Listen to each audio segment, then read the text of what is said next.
That's not my fault. There it goes. Welcome, everyone, to Comics Week in Review, where we talk about everything happening in the comic book world, and we are none short of technical difficulties tonight. I'm Steve McGauley, editor-in-chief of TMStash.com. With me is the TMStash crew, Ed Garrett, Joseph Gagel, Nick Duran. How are we doing, guys? Doing great. Now that we're all actually online with some sort of internet connection, and it is actually starting up for us, we can finally get to the awesome news in the comic book world. And without further ado, I talked about it on last Wednesday. Luckily, John Grushian and I were able to get on Wednesday night right after DC made the largest announcement in DC's recent history, and that they are doing a 10-film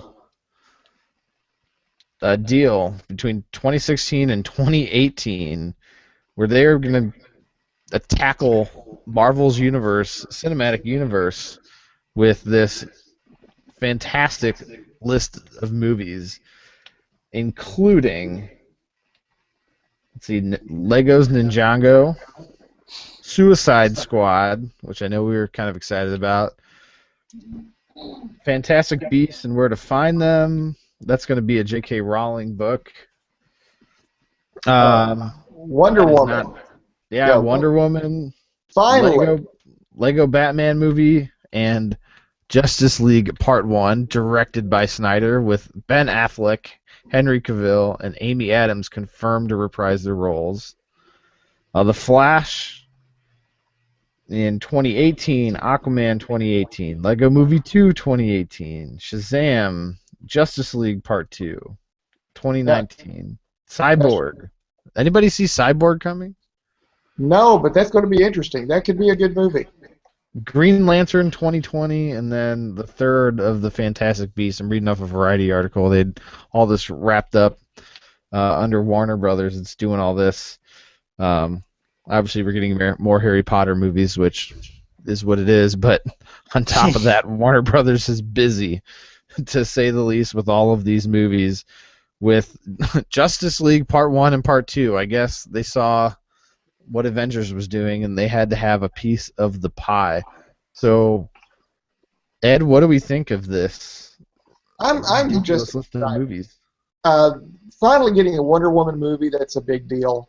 The Flash movie will not be TV continuity. They've got Ezra Miller set to star in that one. For the Shazam movie, I could not think of a better person to play Black Adam than The Rock. And so I'm very excited about that. So they've got some blockbusters here. If they'll pull this off and do it right, this will be a lot of fun. I'm just glad to see them commit like this. Green Lantern, they're going to try Green Lantern again? Anybody else think that's a good idea? A reboot would be a good idea. I didn't think it was such a horrible movie, but it needs to reboot. And it needs to not have Ryan Reynolds. It doesn't need to have that costume either. Ryan Reynolds wasn't that bad. I thought actually the casting was good. The movie was just awful. I almost think that they should, if they want to keep going and they want to do some recasting, but I almost feel like they should pick up the story, because I was really excited to see that end sequence, to see Sinestro put the yellow ring on and become the first member of the Yellow Lantern Corps, and I thought he was a good casting for the film. And I'm just so disappointed to not get to see where that was going to go. Yeah. I think what excites me the most is these smaller movies. Like, I get Wonder Woman, I get Justice League, and I get even Aquaman and Flash, but like Cyborg, that's going to be cool. Shazam, that's going to be cool. And Suicide Squad, as long as Harley Quinn's in it, that's going to be cool. Hey, is anybody else disappointed that Adrian Grenier from Entourage isn't going to be Aquaman? Yes. Yes. I mean, come on. I felt kind of ripped off. Jason Momoa. So Aquaman was the best superhero movie to never happen, and we're not going to get to make those jokes anymore, especially if this one's not any good. Right. I was really disappointed. It beats Spider-Man in the box office. Come on. Right. Yeah. Even with the rolling blackouts. With a blackout. Yeah. So that was disappointing. But yeah, this list is nuts. And it came out of the blue really. I think a lot of people were surprised it took DC this long to get their act together. To be like, Marvel's making billions off of their movies. We should try that outside of Batman. This list is extensive, though. There was a lot of planning that they've probably been doing over the last year to get this going. Yeah. And I don't even want to know how much money is in all 10 of those films combined. I was surprised to see Suicide Squad pushed up so close on the list, but I'm actually looking forward to that one because you've got so much you can do with Suicide Squad depending on which crew of villains you throw into that movie. So Well, That's their Guardians. I think they know they got to start off with a bang. That's their Guardians. They Yeah, wanna do something like Guardians just made third largest Marvel movie to date. you know, Really? they've got to have Gotta Harley be number in that. one by now. They've got to have Harley in that movie. There's, we talked before the show that at cons the two most popular costumes are Harley and Deadpool. So if DVC's going to movie, they've got to do Harley in there. They got to cast her well. Yeah. Oh, Maybe, yeah, maybe they'll cast Harley Quinn Smith. She needs to be. She has a movie coming out with Johnny Depp's daughter. Right. Being Sequel directed to by her Tusk. daddy, by Kevin. Which is going to be a spin-off of, what was the name of the last movie he just did? Tusk. Yeah, Tusk, which I still need to see. I haven't seen that. Is that out? It's out. I'm a huge Kevin Smith I am fan, too, so. but I'm on the. It's supposed to be pretty good. So, but not to digress too much. A crazy list of movies. Something to look forward to. We got a few years, not till 2016. They haven't really dated these yet, but one would imagine Suicide Squad's probably going to launch in the summer. What's Marvel got, Joe? 2016. What's Marvel's lineup look like? You got me off guard here. I do know that Captain America. I think Captain America is going up against, or was going up against, Batman and Superman that year. That's the year they moved that forward, right? Or back to March. Am I right there? Yeah, I think you're right there. Which is, there's been quite a bit of news on Captain America this week, hasn't there? Yeah. The rumor is Tony Stark's supposed to join it. I'm not sure what capacity yet, if it's just going to be Stark or Iron Man. And there's a lot of rumors about Civil War getting started. Maybe this is the seeds planted, and I don't know. I mean, I think it's kind of early for this because I don't think we have the secret identity crisis at hand just yet. Everybody knows who everybody is. Half the Avengers work for S.H.I.E.L.D. right now, or what used to be S.H.I.E.L.D. So I just finished Civil War for my first time ever reading it. So I'm obviously geeked and hope it would be Civil War, but I think it would be too watered down. It would be Tony Stark versus Captain America.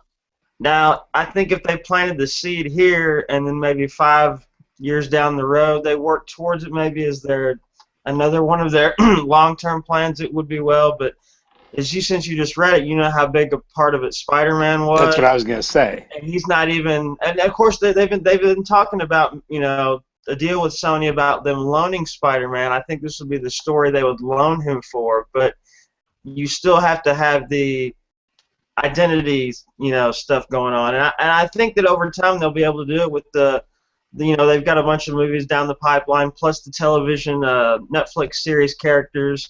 They could eventually use a bunch of those, but I still don't think they have that. And they haven't had that event to happen. That they got to have something to happen to cause this, like in the comics, where the school exploded or whatever, and they're like, well, now we have to register people, so something has to happen, But I do like the Tony Stark versus Steve Rogers is a really good really good Not, formula to use. Not to get too deep into this, but I don't think you could have something like the school explosion in today's day Oh and no, no, age. no! I just meant an event of some kind, I something know. to cause it. Steven, to answer your questions, looks like Doctor Strange and Captain America 3. so that would be a good summer to go up against Marvel. Suicide Squad could put up a fight. So, nonetheless, what basically this means is that we will never have a summer like this past summer where the box office was dull up until Guardians launched in August, and then it just dominated. I think in Hey. hindsight, they probably wish they would have launched in the beginning of the summer. There was a good Spider-Man and a good X-Men. There was a good X-Men, yeah, but X-Men didn't do the numbers that Guardians did. Oh yeah, They could've from a launched- number standpoint. They could have launched. They could have launched Guardians 2 weeks after X-Men and just destroyed the box office. They would have made more money if they would have had more summertime left. As with a their box run. office standpoint, I get what you're saying. As a fanboy standpoint, I thought it was a good summer. Yeah, it was pretty good. And ironically enough, I just read the other day that it's only not doing well in, I think, China or Japan because the translation was way off, and so that's the only reason why it's not doing very well over there. I think it was doing pretty well for China. I think it was making like a few million the opening weekend, which is a lot for China in a country dominated by piracy. I heard it's tanking in North Korea. Maybe that's where the bad translation is. Oh. They're never going to see this podcast. They don't have the internet. Oh! We're gonna get Google's gonna ban us. You could just fire me. Google did manage to get flyovers, to get some Google Map imagery from somehow of North Korea. I think they were getting like paying people to walk the streets so that they could map it. But yeah, that's the crazy news in the movie industry. If you want to know more, Grucio and I go in depth and detail on our Comics Week in Review movie edition that we did this past Wednesday, which is here on our YouTube channel or on the website TMStash.com or in your favorite podcast feed. You can just search for us, tmstash.com/podcast/feed, and that will get you right to us. But moving on to the biggest news in the actual comic book world, in the books themselves this week, and we finally had the death of Wolverine. Sad moment of silence for the death of Wolverine. So sad. But Joe, tell us about what happened in the death of Wolverine. Well, before I get going here, did anyone else happen to read it? Anyone know what else is going on? No, I didn't get to read it. I'm sorry. Yeah, if he dies, I don't think you should spoil that. Yeah. Well, it was. I really liked the way the issue kind of ended the story up. A lot of people probably going into it, even in the beginning of the story, were probably assuming he was going to die in some great battle against one of his greatest foes or whatever. When that really wasn't the case. It ends up almost as in a full circle almost. He ends up back in a laboratory with Dr. Cornelius. He's one of the head guys from Weapon X that actually, you could say, created him. And so he's been harvesting adamantium and been perfecting these other soldiers because he wants to live a legacy on the world other than creating an unkillable killer, because he breaks it down to Wolverine that you're just an animal. You know, he keeps trying to break him down. Even though Wolverine over time has made a lot of progress as a character, he's still trying to break him down into that killer. You're a killer. I made you. And he needs his healing factor. That's the only reason he got him there. And it was a funny moment where he just kind of cut his hand and put it up against the window and just kind of laughed, And then that's when he was like, "Fine, I don't need you. Kill him." And he fights one of his lab creations, only to stop it because he's Wolverine. He doesn't need the claws to win. And it's right then where Cornelius goes for the self-destruct, and Wolverine makes one of the most selfless decisions he's ever made, and it's to destroy the adamantium container. It covers him in adamantium, and he saves the lives of the other test subjects. And he basically kind of goes outside covered in this molten adamantium and just sits there and lets the sun harden him, and that's pretty much the end of it. And I thought it was pretty good, as far as, like I said, coming full circle with, ending, not letting those people become what he would become and have to go through what he went through, sacrificing his life for the others to show that he's just not a killer.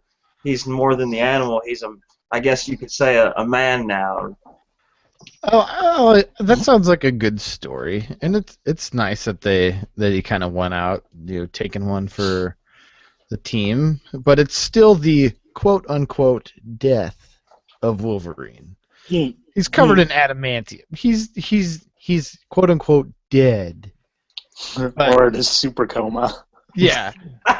Until like Thor comes down with his hammer and just smashes him in the head. He's like, "Oh, I was in a cryogenic stasis in my adamantium. I think it would be. And I got all my powers back from my adamantium, and now I'm Wolverine again. And I'm gonna slash people." They need to keep. They need to keep him. They need to keep him dead for at least a year or so. Yeah, I think. That seems to be the. So what's our wager? We need to start a board or something. What's our wager time frame as to when he dies? I say 26 months. What do you say? I'm gonna say 26 months. I'm gonna say the next time he's on screen. I'll give you 14 months because you can give it 12 months and an extra couple of months just to keep people waiting. Oh, I gave it a year and 2 months. 2 years and 2 months. Right? What did I say? 26? Yeah, 2 years and 2 months. I give it 6. I'll give it by the time Apocalypse comes out. I don't know who your favorite comic characters growing up is. I know Ed's was the Flash. He told us that off screen. But mine was Wolverine and Batman. Barry Allen. What gave it away? Yeah, there we go. Mine was right there. Barry XX Barry. Well, I had to put the X's around it because the regular Barry Allen was long taken, so just threw some X's around the name and it went. X Barry X Allen X. Yep. But Wolverine was my favorite character growing up, and it was a sad moment for me. Oh.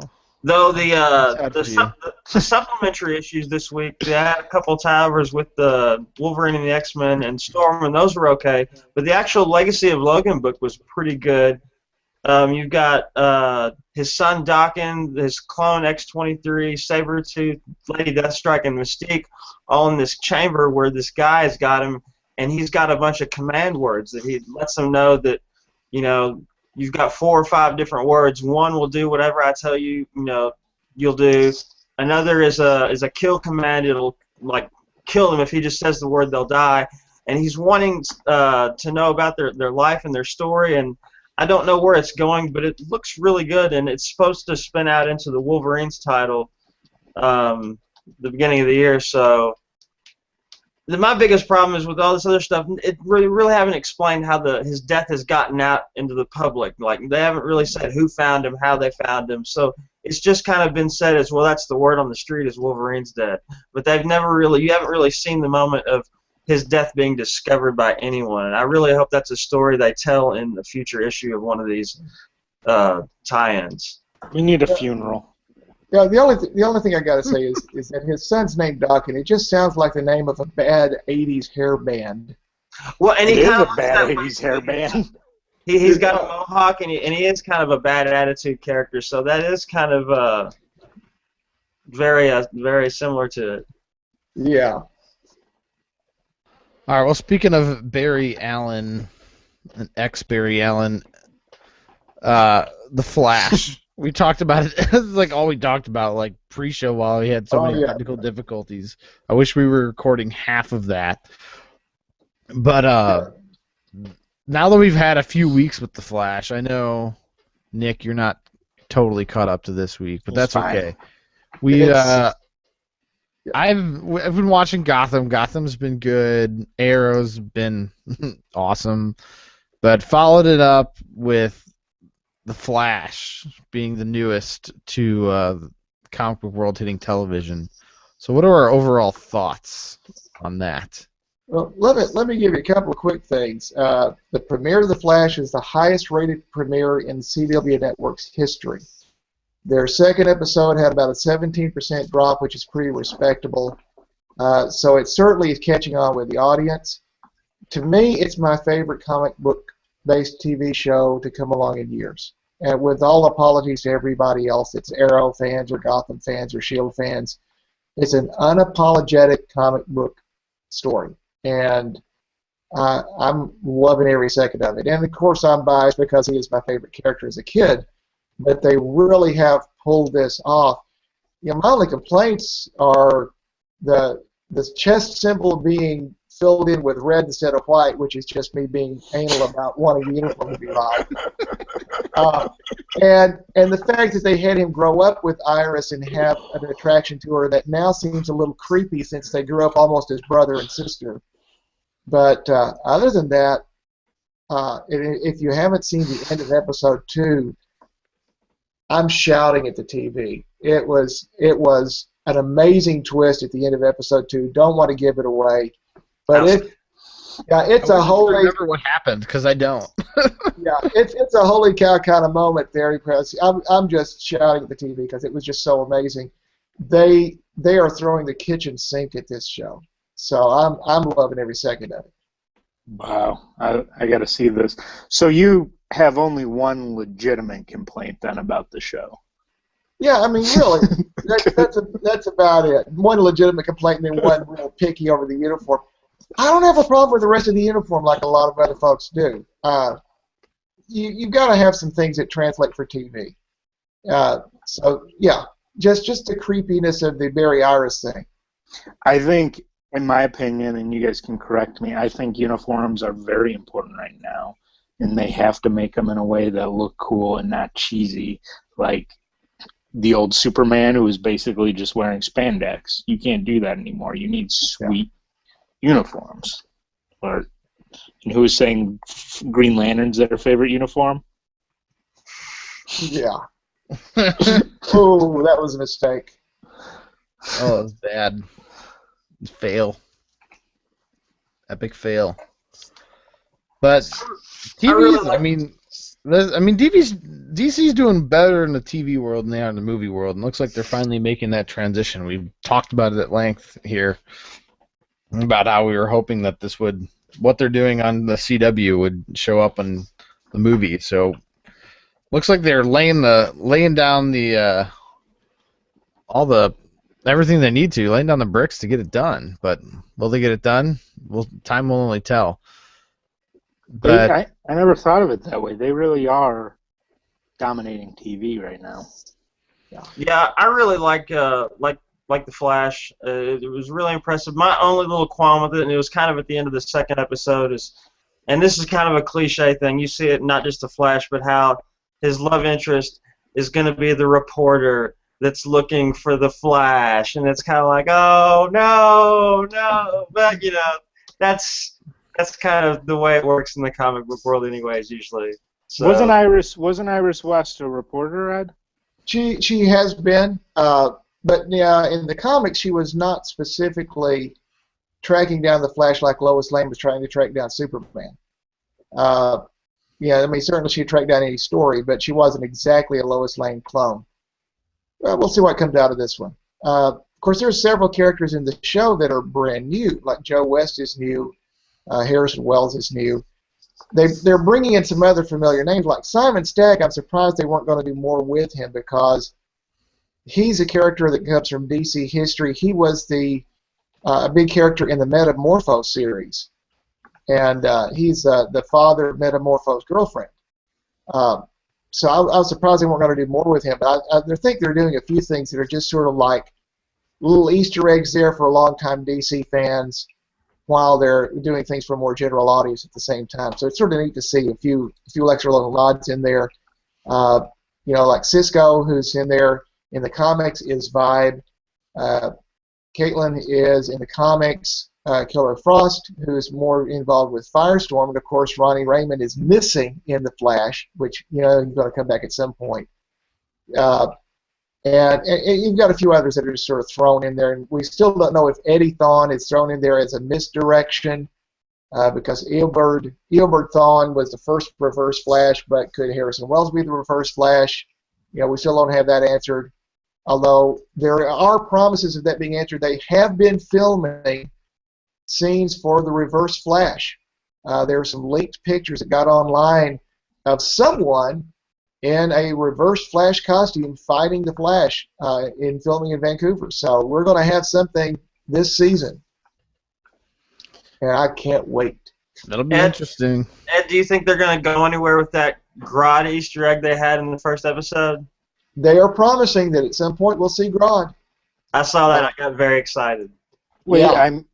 I missed that. What was the? In the pilot episode, as you're seeing the aftermath of everything in Star Labs, there is a cage with the bars bent and the sign on it just said Grodd. Oh.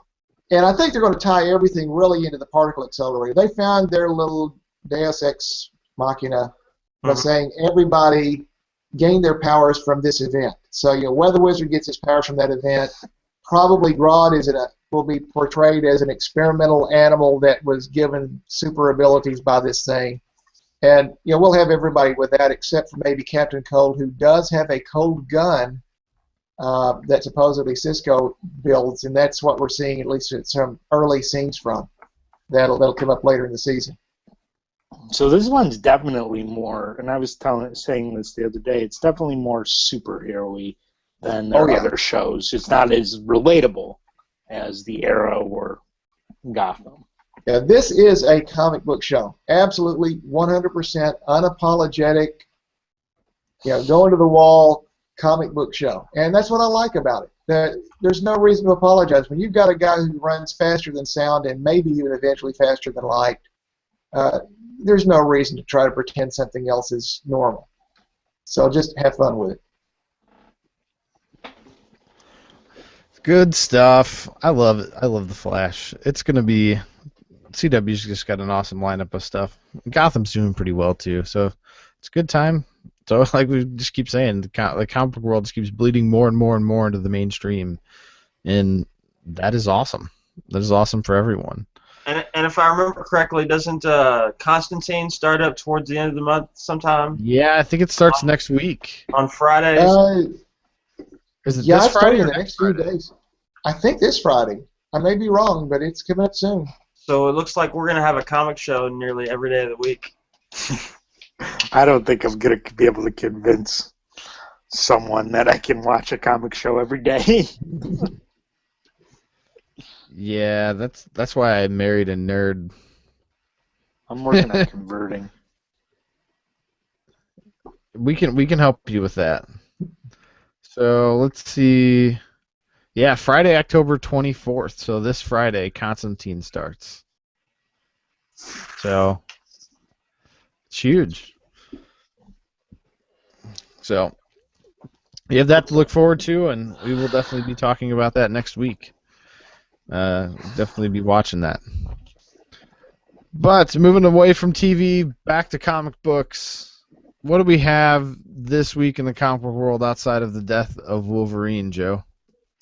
Well, the other big thing I just wanted to touch on was Axis number 2, which was a really good piece on Tony Stark and his hubris almost. His as smart as he is, somehow the Red Skull has used his newly found gifts from Charles Xavier to kind of push him mentally into creating these adamantium sentinels. But the thing that's special about him is, and this goes back to what Nick was talking about with Civil War earlier, after Civil War, Tony Stark had a little profile on all the heroes and kind of in case he ever had to take him down, what he would do.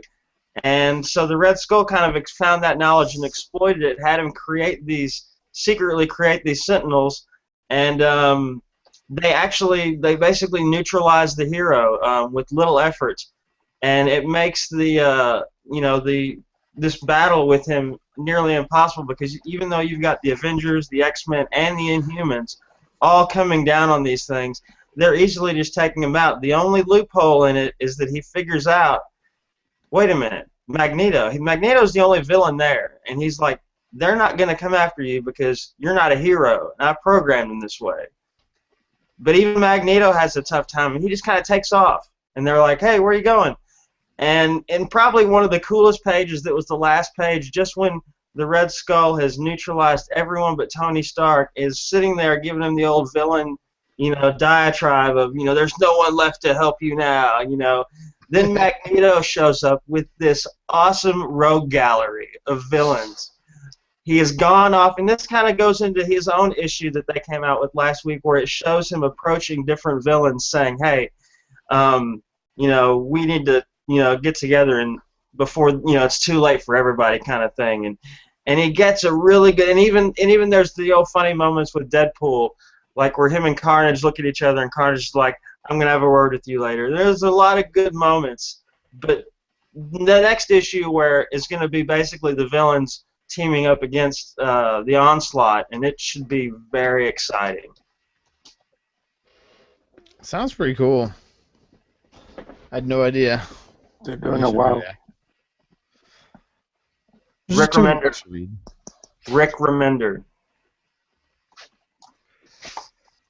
Well, what else did we have with Marvel, Joe? Like for next week or just this week? This week. Anything special? We didn't have a Deadpool this week. We did have a Deadpool. Yeah, that's right. That's right. The Art of Deadpool. That glanced my mind. Yeah, The Art of Deadpool. I did read that, and that was pretty interesting. Anyone else check that out? Yeah, it was funny. He's trying to start a war just so he can sell a book. And he's starting a war between Loki and Thor. Yeah. Yeah, it was funny. It was classic Deadpool. It wasn't. I don't think it was the best, but I laughed a lot. Yeah, it seems like anything Deadpool even pops up, like I just mentioned, he pops up in Axis, and it's funny. It's funny. So yeah, he's definitely a hot character right now. Fox better do it right. I sure as heck hope so, man. Because I'm pumped. Because that could be awesome. Like, they could do so much with Deadpool. What if Deadpool got a TV show on, like, HBO? It'd have to be HBO or Netflix. Yeah, Fox is not putting that on TV. I can't believe they almost didn't do a movie. Like, that they were mad about that at first. I think they could do a Deadpool show a la Space Ghost Coast to Coast, kind of like talk show with Deadpool. Oh, that would be hilarious. That would be very good. That would be awesome. I would so watch that. I'd watch anything Deadpool. It'd be easy to write. Any writer could take the books and have a heyday.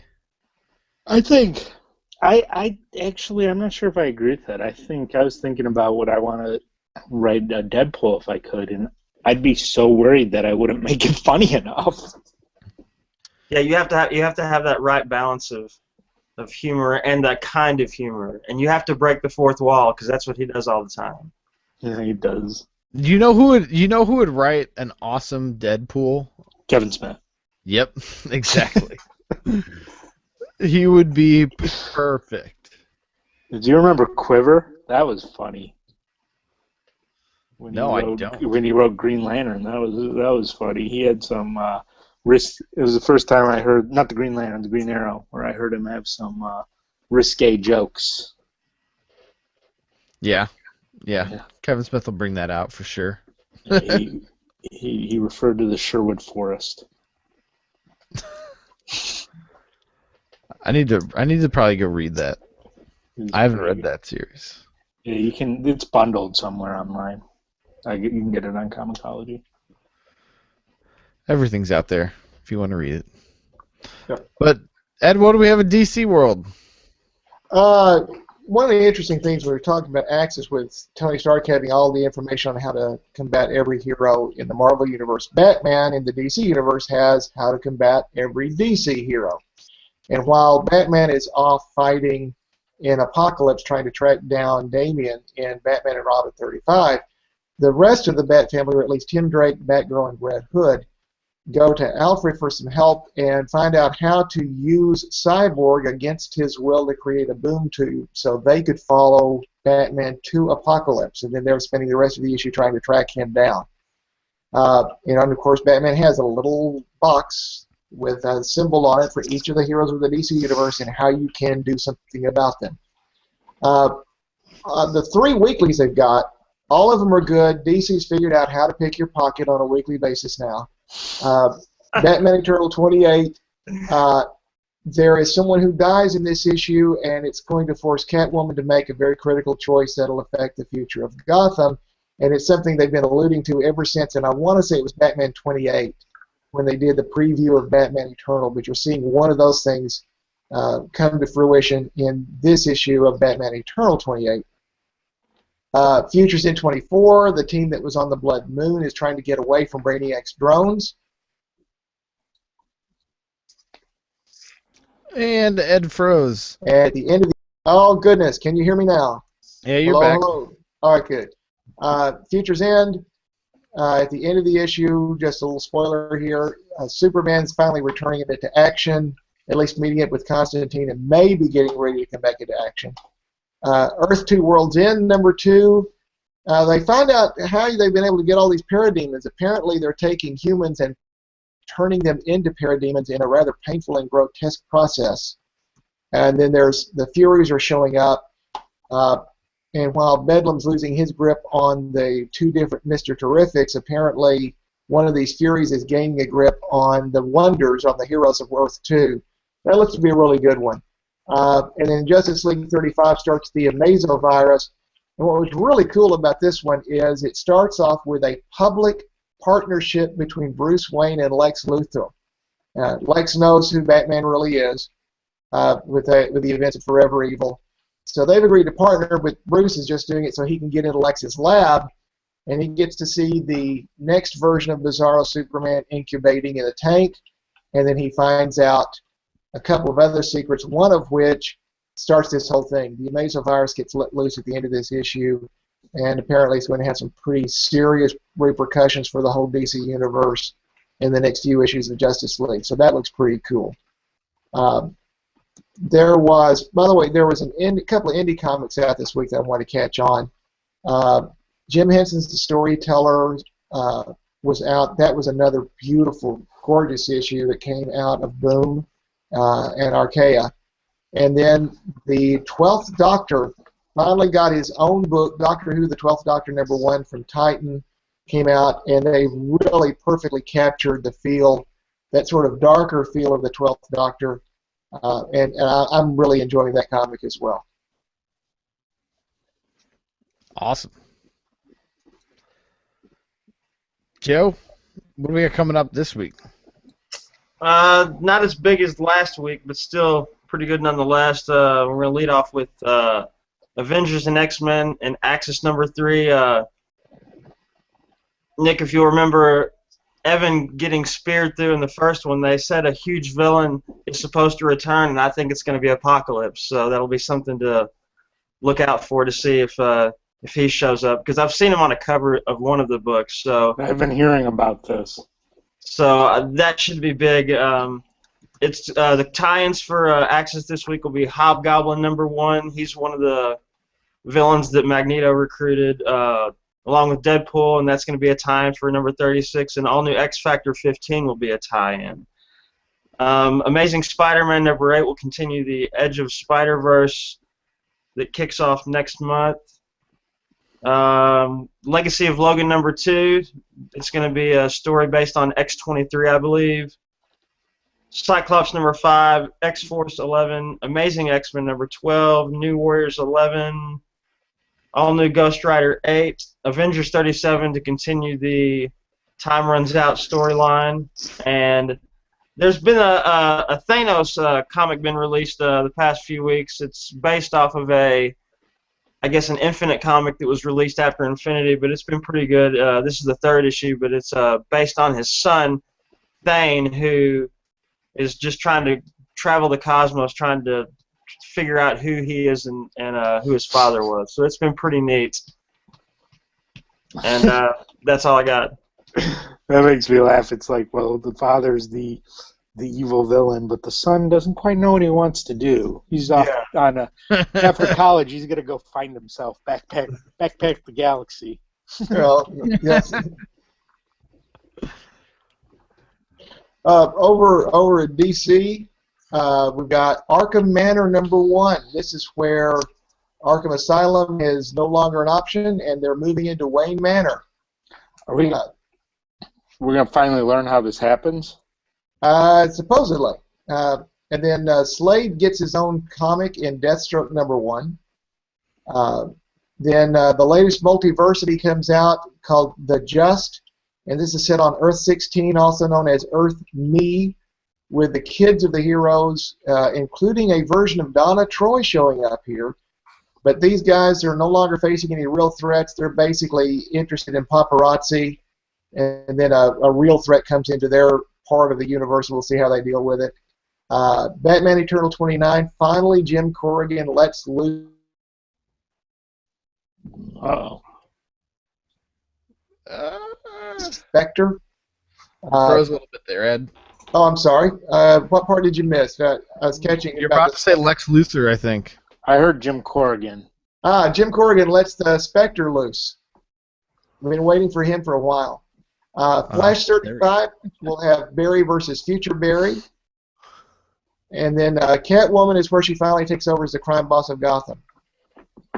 And am I still freezing, or can you hear me okay? No, you're good. Okay, good. Real quick then. Image has Lazarus number 12 coming out, which is great. Oddly Normal number 2. Walking Dead 133. Wicked and the Divine number 5. Wildfire number 4. Valiant has The Delinquents number 3, which is Archer and Armstrong and Quantum and Woody being guided by a butt map. I kid you not. A map written on a butt. Sounds about right. Yeah, and then Boom has the premiere of James Tynion IV's Memetic number 1, and it's supposedly about a meme that can lead to the utter annihilation of the human race in 72 hours. So it's the first of 3 issues. I can't wait to see what he does for that one. He's got a very sixth sense of storyline, which I really like reading. So he's fantastic. He really is. Quantum and Woody's Race to the Crack. You got it. Love it. I've gotten a little advanced look at that one, by the way, and apparently Archer, who has been the ultimate uptight guy, has decided to let loose, and he's letting Woody guide him. That's a real recipe for disaster. It's pretty cool. Sounds awesome. That series has always been awesome. Yeah. Looking forward to The Walking Dead. Very much so. But looks like new arc. Yeah. So I know we didn't talk about this pre-show, which is good because it allows me to just catch you guys more off guard. So what are our picks and skips of the week? Starting with our picks, let's start with Ed. Oh, goodness. Batman Eternal was my pick of the week. That's not a hard one to pick for me. Just, with some of the critical events that were there, they've been hinting at for a long time. I really like that. Joe, I think I know the answer to this question, but what was your pick of the week? I'm going to go with Death of Wolverine. Yeah, that's a pretty easy pick. It was good. It was solid. Arguably one of the most impactful books of the year. But Nick, do you have a pick? Yeah, My Little Pony. No. I would have to say Death of Wolverine just because, like I said, he was my guy growing up. He got me into comic books. I didn't get a chance to read it yet, but because I just didn't pick it up this week. It's too busy of a week. But yeah, that would be my pick, even though I haven't read it. It's gonna be awesome. So even though I know the story, but still gonna read it. But what do we got for skips? Anything stand out that just doesn't need to be read this week, Ed? You know, the ones I read this week were all really good, which is sort of an unusual week for me. There were a couple that I purposely skipped because I'd seen previous issues, and I think Teen Titans, unfortunately, is one of those. But haven't read it to tell you. But the first issue of the new series really didn't impress. It wasn't that great. Joe, you got anything that you wouldn't advise our viewers to read this week? You know, I'm not sure because you know, I did get quite a few books this past week, and they were all pretty good. I guess if I had to say one, I guess it would be the Wolverine and the X-Men tie-in, because it was just a reporter going around asking them about Wolverine and their opinion, and then it went over. And also each story had a different artist, I think, as well. So it was okay. It's a two-parter. I mean, it was. I hate to say it was bad because it was part of the Death of Wolverine tie-in stuff, and it wasn't bad, but it just, I don't know. I didn't feel it was very necessary, but I don't know. Marvel just capitalizing on the Death of Wolverine. I think the art was the best part of that. The Storm one was okay too. It wasn't all that. It was just her being upset. Nick, you got any skips? Yeah. Well, Teen Titans, I'd kind of hit that one on the nose. But I would say this week we saw a lot of Red Hood. Red Hood had his issue. Red Hood was in Supergirl, which was awesome. And Red Hood was in Batman and Robin, which was awesome. But Red Hood standalone was a stupid storyline. I mean, sorry, that was really professional. It just wasn't had a lot of holes in it. It wasn't that interesting. And it's just, you can tell something. That book's just lost a lot of steam in the last year. That's sad. Nick, did you read Uncanny X-Men this week? I was looking at what came out last week because I've been deleting them off my iPad to save room, and I don't remember reading it. What happened in that one? It was good. I won't spoil it for you, but it was a good Cyclops moment with that mutant that's kind of out of control. Oh, I didn't download that. Cyclops has a good step-up moment. Read it. It's good. It's really good. So you think we're going to finally see the X-Men reunite? Maybe, because you've seen in Axis a little bit how even the small interaction with Cyclops and the rest of the X-Men, they've been kind of like, we're family. So. And even this might, I think this might actually bring them back together eventually. I'm not sure though. This would be it's either a small step or a play by Cyclops to get this guy on his team. I'm not sure. You'll have to see. It's pretty good. There you have it. Your picks and skips of the week. Go out and grab them at your favorite comic book store. Death of Wolverine is huge. I'm sure anyone that wanted to read it has already read it.